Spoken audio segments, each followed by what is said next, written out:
ಸಮಯ H16 news ಅರ್ಥಾತ್ ಸಿದ್ದರಾಮಯ್ಯಗೆ ಸ್ವಾಗತ. ನಾನು ನಿಮ್ಮ MI ಅಥವಾ ಮಲ್ಲಪ್ಪ ಜೋತ್ ಅವರ ಆತ್ಮೀಯರೇ.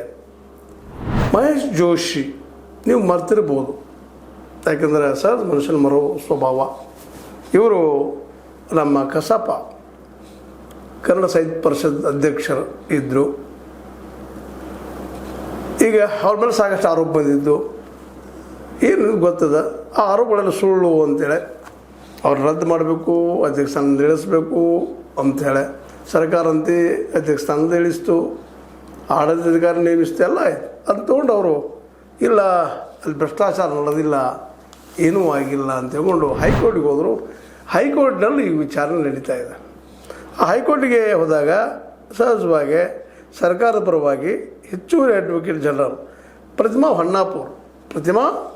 ಹೊನ್ನಾಪುರ್ ಅವರು ಇವರೇನು ಮಾಡಿದಾರಪ್ಪ ಕೆಲಸ ಅನ್ನುವಾಗ ಕೆಲವೊಂದು ಮಾತಾಡಿದ್ದಾರೆ.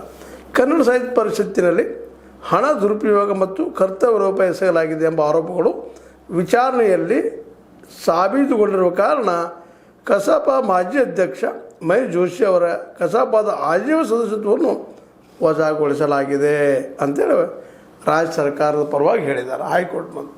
ಯಾಕೆ ತೆಗೆದಪ್ಪ ಅದ್ರಲ್ಲಿ ಪ್ರೂವ್ ಆಗ್ಯದ, ಭ್ರಷ್ಟಾಚಾರ ಆಗ್ಯದ, ವ್ಯವಹಾರಗಳಾಗ್ಯದವ. ಮನುಷ್ಯರಲ್ಲೇ ಒಬ್ಬ ಸಾಹಿತ್ಯನಿಂದ ಹೆಚ್ಚಿಗೆ ಇಲ್ಲಿ ವ್ಯಾಪಾರಿ ಆಗಿ ಕಂಡು ಬಂದಿದ್ದಾನೆ, ಅದು ಅವು ವ್ಯವಹಾರಗಳು ಮಾಡಿದಾರೆ, ಫಿಕ್ಸ್ ಆಗ್ಯದ. ಅದಕ್ಕೆ ಅವನ ಆಜೀವ ಸದಸ್ಯತ್ವರ ಆ ವ್ಯಕ್ತಿ ತೆಗೆದಾಕಿಬಿಟ್ಟಿವಿ ಅಂತೇಳಿ ತಿಳಿಸಿದ್ದಾರೆ. ಇನ್ನು ಹೈಕೋರ್ಟ್ ಏನು ಡಿಸಿಷನ್ ತೊಗೊಳ್ತದೋ ಆ ಮಾತು ಬೇರೆ. ಆದರೆ ವಿಚಾರಣೆ ಸಂದರ್ಭದಲ್ಲೇ ಈ ಮಾತು ಹೇಳಿದ್ದಾರೆ. ಈಗಾಗಲೇ ಈ ಮಹೇಶ್ ಜೋಶಿ ಅವರು 3 ರಿಟ್ ಅರ್ಜಿಗಳನ್ನು ಸೂರಜ್ ಗೋವಿಂದ ರಾಜ್ ಅವರಿದ್ದ ಏಕಸದಸ್ಯ ನ್ಯಾಯಪೀಠಕ್ಕೆ ಸಲ್ಲಿಸಿದ್ದಾರೆ. ಇಲ್ಲೇ ಈ ಎನ್ಕ್ವೈರಿ ಪ್ರಶ್ನೆ ಮಾಡುತ್ತಿರುವಂಥ